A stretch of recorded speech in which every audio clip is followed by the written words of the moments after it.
High all government job aspirants, welcome to my YouTube channel gen studies for government jobs. তো আজকে আমরা discuss করছি 3000 general science class number 13 mock test number, এটা আমাদের 13। এর আগে টোটাল আমরা 12 মক টেস্ট ডিসকাস করেছি। আগের ক্লাসগুলো যারা দেখোনি অবশ্যই দেখে নেবে, ভিডিওর ডেসক্রিপশনে আমি প্লেলিস্ট দিয়ে রেখেছি। মাঝখানে আমাদের বেশ কিছুদিন ক্লাস অফ ছিল, খুবই শরীর খারাপ ছিল সেই জন্য। তো আবার আস্তে আস্তে আমাদের ক্লাসগুলো কন্টিনিউ হতে শুরু করবে। ওকে, তো আগের ক্লাসগুলো যারা দেখোনি অবশ্যই দেখে নেবে। যারা দেখো, তোমরা যারা প্রথমবার গ্রুপ ডি পরীক্ষা দিচ্ছ, out of 100 question 25 question general science থেকে আসবে। তো গ্রুপ ডি পরীক্ষায় চাকরি পেতে গেলে কিন্তু জেনারেল সায়েন্স তোমাকে পড়তে হবে। তোমাদের ফিজিক্স, কেমিস্ট্রি, বায়োলজি তিনটে টপিক থেকে প্রশ্ন আসবে, তার সাথে 2-3টে ফিজিক্সের ম্যাথও কিন্তু তোমাদের থাকবে, বা কেমিস্ট্রির ম্যাথও কিন্তু তোমাদের থাকবে। আমাদের main Telegram channel jobs academy প্রত্যেকে জয়েন করে নেবে। সমস্ত রকম নোটিফিকেশন, আপডেট, পিডিএফ এখানে দেওয়া হয়। এবং তোমরা যারা রেলওয়ে গ্রুপ ডি এবং এনটিপিসি সিবিটি 2 এর জন্য প্রিপারেশন নিচ্ছ, এই টেলিগ্রাম গ্রুপটা জয়েন করে নেবে। এখানে আমি অনেক পিডিএফ পোস্ট করে রেখেছি। এছাড়া আমাদের ফেসবুক পেজ এবং ফেসবুক গ্রুপ রয়েছে, চাইলে এগুলো তোমরা জয়েন করে নিতে পারো। তোমাদের জন্য দুটো স্টাডি মেটেরিয়াল রয়েছে। এক হচ্ছে 3000 জিকে এর 129 নম্বর মক টেস্ট থেকে 188 পর্যন্ত মক টেস্টে 3000 জিকে এবং 3000 জেনারেল সায়েন্সের কোশ্চেন। এর মধ্যে 126টা শিফটের 3000 জেনারেল সায়েন্সের কোশ্চেন পাবে, এক্সট্রা ডিটেলস পাবে এবং 404টা ফিজিক্সের ম্যাথ পাবে। ভিডিও ডেসক্রিপশনে লিঙ্ক দেওয়া রয়েছে, সেখান থেকে নিয়ে নিতে পারো। হোয়াটসঅ্যাপের মাধ্যমে পিডিএফ বাই করতে চাইলে এই নাম্বারে আমাকে মেসেজ করতে পারো। প্রথম প্রশ্ন দেখো তোমাদের জন্য যেটা দেওয়া রয়েছে, মানুষের ক্ষেত্রে স্ত্রীদের ড্যাশ সেটের লিঙ্গ নির্ধারক ক্রোমোজোম থাকে। তো মানুষের ক্ষেত্রে স্ত্রীদের কেমন ধরনের লিঙ্গ নির্ধারক ক্রোমোজোম থাকে? তো এখানে অ্যান্সার কি হয়ে যাবে? এক্স এক্স ক্রোমোজোম থাকে। অপশন বি হচ্ছে এখানে এটার সঠিক অ্যান্সার। এবং এর সাথে মনে রাখবে যে সেক্স ক্রোমোজোম হলো এক ধরনের ক্রোমোজোম যা লিঙ্গ নির্ধারণে অংশগ্রহণ করে।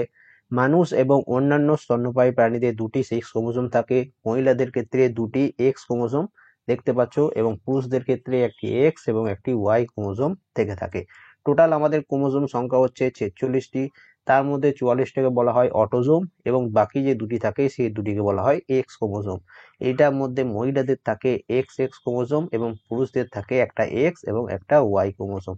দুটোই মনে রাখবে, পরীক্ষার জন্য খুব ইম্পর্টেন্ট। কাজকে এর পণ্য হিসাবে সংজ্ঞায়িত করা হয়। তো কাজকে নিম্নোক্ত কোন দুটির পণ্য হিসাবে সংজ্ঞায়িত করা হয়? তো এটার অ্যান্সার কি হয়ে যাচ্ছে? বস্তুর দিকে বল ও সরণ। আমরা একটা জানি সূত্র, যে কৃতকার্য সমান কি হয়ে থাকে?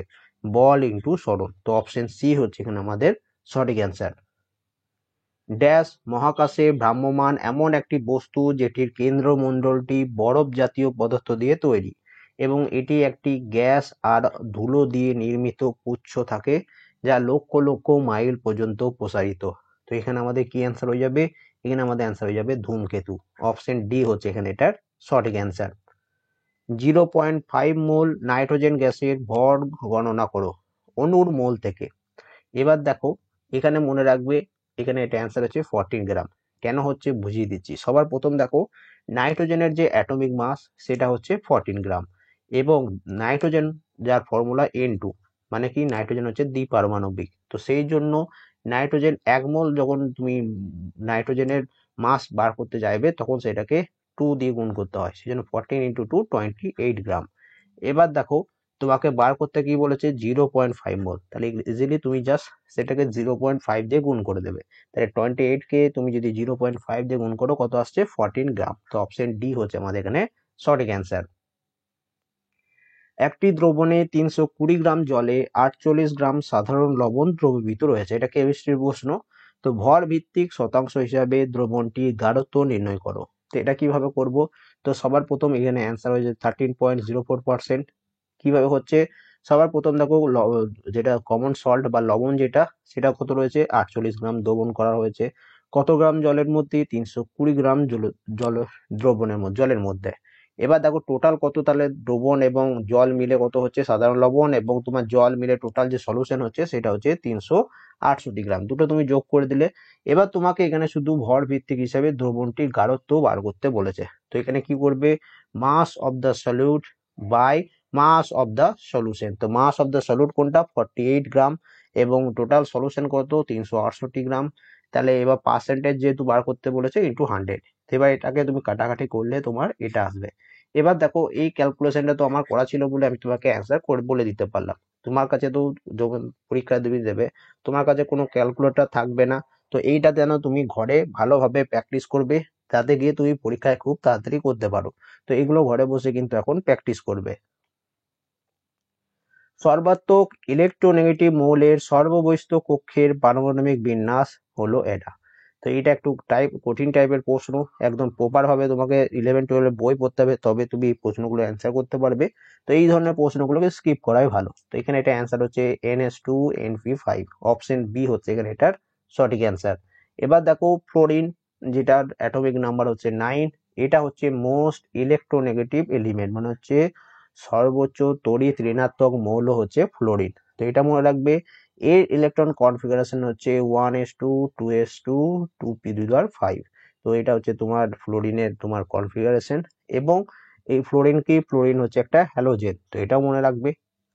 আধুনিক পর্যায় সারণীর 1ম থেকে 7ম উভয় শ্রেণীতে পরমাণু সংখ্যা বৃদ্ধির সাথে সাথে নিম্নলিখিত ধর্ম বৃদ্ধি পায়। তো এখানে কি বৃদ্ধি পাচ্ছে? পরমাণুর আকার। তো উপর থেকে যত নিচের দিকে আসবে তোমার অ্যাটমিক সাইজ বা পারমাণবিক আকার বা পরমাণুর আকার বৃদ্ধি পেতে থাকবে। আবার দেখো ডান সাইড থেকে বাঁ সাইড দিকে গেলেও তোমার পারমাণবিক আকার বাড়তে থাকবে। ডান কোণ থেকে বাঁ দিকের কোণে আসতে গেলে পারমাণবিক আকার বাড়তে থাকবে। অরিজিন অফ স্পিসিস কে লিখেছেন? খুবই সহজ প্রশ্ন, তোমরা প্রত্যেকে পারবে। তো অরিজিন অফ স্পিসিস এটা লিখেছেন চার্লস ডারউইন, অপশন এ হচ্ছে এখানে এটার সঠিক অ্যান্সার। পরবর্তী প্রশ্ন, এর রাসায়নিক চিহ্ন এসেছে ল্যাটিন শব্দ ক্যালিয়াম থেকে। তো নিম্নোক্ত কোনটি রাসায়নিক চিহ্ন এসেছে ল্যাটিন শব্দ ক্যালিয়াম থেকে বা কালিয়াম থেকে? তো এখানে এটা অ্যান্সার হচ্ছে পটাশিয়াম, অপশন ডি হচ্ছে এখানে এটা সঠিক অ্যান্সার। তো দেখো পটাশিয়াম হলো একটি রাসায়নিক উপাদান যা কে প্রতীক দ্বারা প্রকাশ করা হয় এবং এটি নিও ল্যাটিন ক্যালিয়াম থেকে এসেছে এবং এর পারমাণবিক সংখ্যা হচ্ছে 19। নিম্নোক্ত কোনটি ক্ষারের ক্ষেত্রে সত্য নয়? ক্ষার বা বেস এর ক্ষেত্রে সত্য নয় কোনটা সেটা জানতে চেয়েছে। তাহলে কি অ্যান্সার হবে এখানে? এগুলোর মধ্যে কোনটি ক্ষারের ক্ষেত্রে সত্য নয়? তো এগুলোর মধ্যে মনে রাখবে এটি স্বাদে টক, তো এটা ক্ষারের ক্ষেত্রে সত্য নয়। কারণ কি? এগুলো স্বাদে তিক্ত বা তেতো হয়ে থাকে ক্ষার। তো এটা একটা। বাকি যেগুলো রয়েছে দেখো জলীয় মাধ্যমে বা গলিত অবস্থায় OH- আয়ন সরবরাহ করে, এটা ঠিক আছে। লাল লিটমাসকে নীল করে, এটা ঠিক আছে। ধাতুর সঙ্গে বিক্রিয়া করে হাইড্রোজেন এবং লবণ উৎপন্ন করে, এটাও সঠিক আছে। গ্রুপ ড্যাশ এর সাথে সম্পর্কিত উপাদানগুলি ডি ব্লকের উপাদান হিসাবে পরিচিত। তো অপশন দেখেই তোমরা বলে দিতে পারবে যে 3 থেকে 12 পর্যন্ত যে উপাদানগুলো রয়েছে সেগুলো ডি ব্লকের উপাদান। এবার দেখো এই যে 3 নম্বর, এটা 3 নম্বর থেকে একদম 12 পর্যন্ত এই যে যে উপাদানগুলো রয়েছে তোমরা দেখতে পাচ্ছ, এইগুলোকে এটাকে বলা হয় ডি ব্লক। ওকে, এই যে 1 নম্বর এবং এই যে 2 নম্বর যে গ্রুপে যেটা রয়েছে এটাকে বলা হয় এস ব্লক, যেটা তোমাদের 1 নম্বর এবং 2 নম্বর এটা এস ব্লক। ওকে, 13 থেকে 18 যেটা রয়েছে এই যে দেখতে পাচ্ছ 13 থেকে শুরু করে 18 পর্যন্ত হলুদ কালারের পুরোটা, এটা কি বলছে? এটাকে বলছে পি ব্লক। ওকে, এবং 3 থেকে 12 আমরা তো বলেই দিলাম ডি ব্লক। এবং এখানে দেখো এই যে এই সবুজ রঙের যে গ্রুপটা দেখতে পাচ্ছ, এটাকে এটাকে কি বলা হচ্ছে? সবুজ রঙে এটাকে এ ব্লক বলা হচ্ছে। তো এটা মনে রাখবে। নেক্সট চলে আসি পরবর্তী প্রশ্ন। আলোর একটি আপাতন রশ্মি পালিশ করা কোনো পৃষ্ঠে পড়ার পর পুনরায় তার মূল মাধ্যমে ফিরে আসে, এই ঘটনাটাকে কি বলা হয়? তো এই ঘটনাটাকে বলা হয় প্রতিফলন। অপশন ডি হচ্ছে এখানে এটার সঠিক অ্যান্সার। নিচের কোনটির অধিকাংশ পুনর্নবীকরণযোগ্য শক্তির একটি অসুবিধা? দেখো এখানে অসুবিধা জানতে চেয়েছে। তো এগুলোর মধ্যে সবচেয়ে অসুবিধা যেটা হচ্ছে সেটা হচ্ছে অনির্ভরযোগ্য সরবরাহ। অপশন বি হচ্ছে এখানে এটার সঠিক অ্যান্সার। যে গ্রুপটি জল প্রত্যাহার করেছে তাকে কি বলা হয়? মানে জল থেকে দূরে দূরে থাকে সেটা বলতে চেয়েছে। তো এখানে এটা অ্যান্সার হচ্ছে হাইড্রোফোবিক। অপশন ডি হচ্ছে এখানে এটার সঠিক অ্যান্সার। কোন অংশের মাধ্যমে ধাবককে বা ঘাস, এখানে ঘাসের কথা বলা রয়েছে, অযৌন জনন ঘটে? তো অযৌন জনন ঘটে থাকে কাণ্ডের মাধ্যমে। অপশন এ হচ্ছে এখানে এটার সঠিক অ্যান্সার। পরবর্তী প্রশ্ন, আধুনিক পর্যায় সারণীর কোন গ্রুপে সম্পূর্ণভাবে পূরণ করা যোজ্যতার স্তর বা যেটাকে ভ্যালেন্স সেল বলা হয় এবং রাসায়নিকভাবে নিষ্ক্রিয় মৌল রয়েছে? তো এগুলোর মধ্যে কোথায় নিষ্ক্রিয় মৌল থাকে বা নোবেল গ্যাস থাকে? আমরা প্রত্যেকে জানি যে 18 নম্বর যে গ্রুপ রয়েছে, এই যে 18 helium, neon, argon, krypton, xenon, এটা হচ্ছে তোমাদের নিষ্ক্রিয় মৌল বা নোবেল গ্যাস বলা হয়। প্রথম যে গ্রুপ হাইড্রোজেন বাদ দিয়ে lithium, sodium, potassium, rubidium, caesium, এই গ্রুপটাকে বলা হয় ক্ষার ধাতু। এর পাশে দ্বিতীয় যে গ্রুপটা রয়েছে এটাকে বলা হয় ক্ষারীয় মৃত্তিকা ধাতু।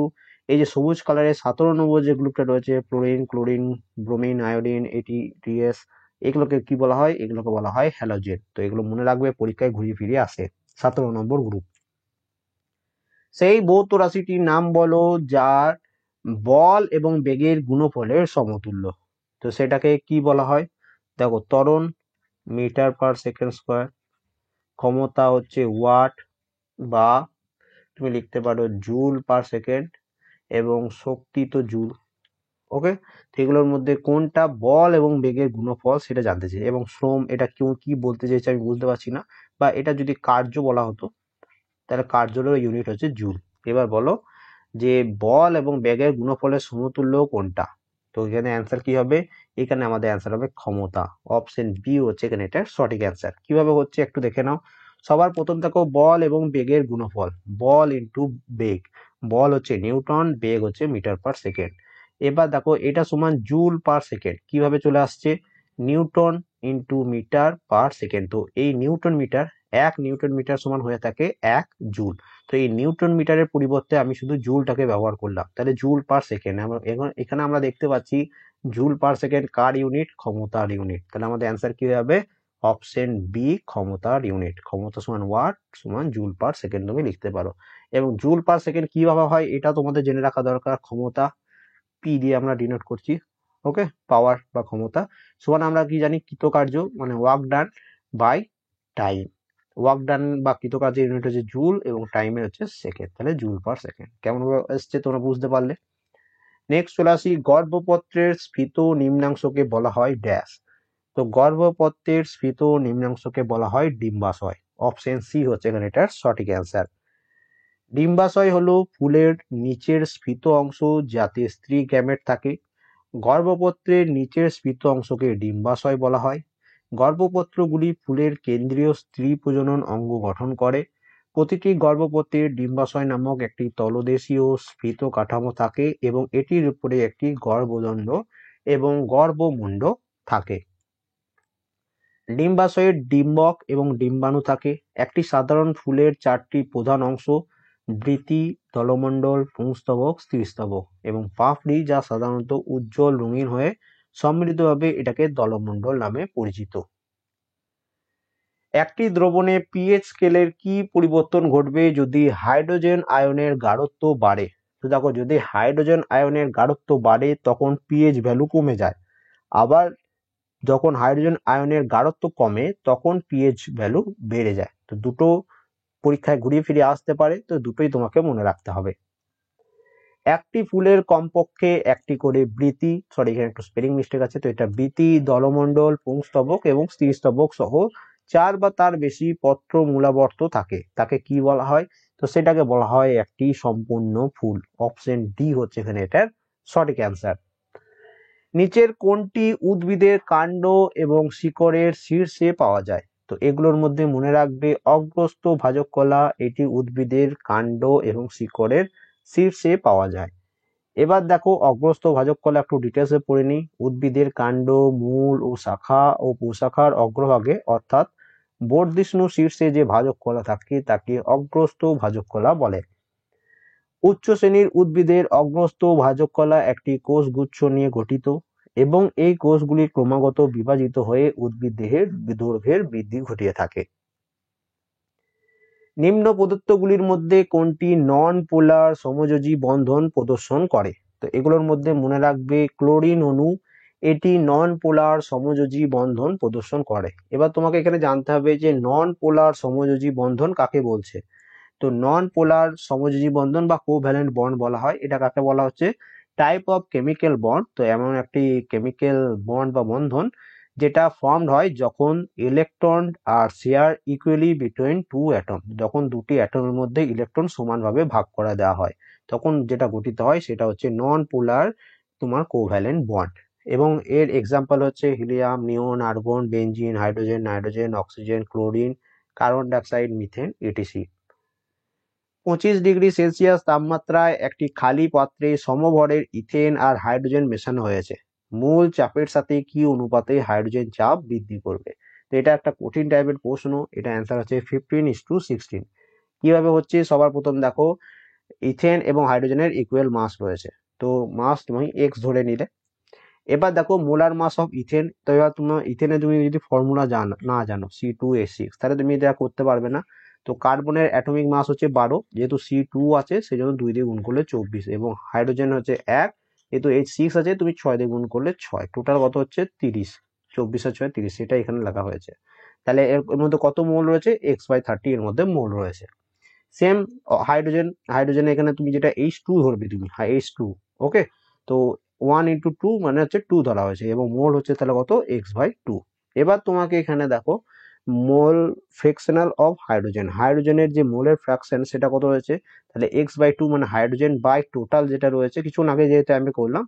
তো এটা তুমি যদি যখন সলভ করবে তখন তুমি পেয়ে যাবে 15:16। তার মানে কি, মোলার ফ্র্যাকশন যেটা হবে হাইড্রোজেন ইস টু তোমার ইথেনের মধ্যে যেটা হবে 15:16। তো এটা একটু কঠিন টাইপের, এটা নিজে নিজে সলভ করবে। x/2 টোটালটা বাই x/2 প্লাস x/30, এটা সলভ করবে নিজে নিজে, ওকে। নেক্সট চলে আসি পরবর্তী প্রশ্ন। দ্বিতীয় গতিসূত্র আমাদের যেটা রয়েছে সেটা অবস্থান এবং ড্যাশের মধ্যে সম্পর্ক স্থাপন করে। তো সেকেন্ড ল অফ মোশন, এটা কি হচ্ছে? অবস্থান এবং সময়ের মধ্যে সম্পর্ক স্থাপন করছে। সবার প্রথম রকমের গতির প্রথম যে সূত্র রয়েছে সেটা ভেলোসিটি এবং টাইমের মধ্যে সম্পর্ক স্থাপন করছে। দ্বিতীয় ইকুয়েশন যেটা পজিশন এবং টাইমের মধ্যে সম্পর্ক স্থাপন করছে। তৃতীয় ইকুয়েশন সেটা ভেলোসিটি এবং পজিশনের মধ্যে সম্পর্ক স্থাপন করছে। বিশ্বজনীন মহাকর্ষ ধ্রুবক, যেটাকে আমরা ইউনিভার্সাল গ্র্যাভিটেশনাল কনস্ট্যান্ট, যেটাকে আমরা বড় হাতের জি বলে থাকি, এটার মান আবিষ্কার করেছিলেন কে? তো সর্বপ্রথম মনে রাখবে এর মান আবিষ্কার করেছিলেন হেনরি ক্যাভেন্ডিশ। তো এখানে মনে রাখবে দ্য ফার্স্ট মেজারমেন্ট অফ জি, মানে ক্যাপিটাল বড় হাতের জি এর কথা বলা রয়েছে। এটার প্রথম মেজারমেন্ট করা হয়েছিল 1798 সালে, কার দ্বারা? হেনরি ক্যাভেন্ডিশের দ্বারা। তো এই প্রশ্নটা বহুবার বিভিন্ন পরীক্ষায় এসছে, তো তোমাদের এই বছর পরীক্ষার জন্য ইম্পর্টেন্ট। তো টোটাল এতগুলোই প্রশ্ন ছিল আউট অফ 25। কার কত স্কোর হচ্ছে অবশ্যই জানিও। ভিডিওটা ভালো লাগলে অবশ্যই একটা লাইক করে দিও, চ্যানেল নতুন হয়ে থাকলে সাবস্ক্রাইব করে নিও, বন্ধুর সাথে অবশ্যই ভিডিওটা শেয়ার করে দিও, এবং এগুলোর পিডিএফ অ্যাভেলেবেল আছে। খুব ভালোভাবে পড়ো, বাড়িতে থাকো, সুস্থ থাকো, পরীক্ষার সময় গিয়ে ভালোভাবে পরীক্ষাটা দিয়ে আসবে। And thank you for watching, and প্রত্যেকে ভালো থেকো।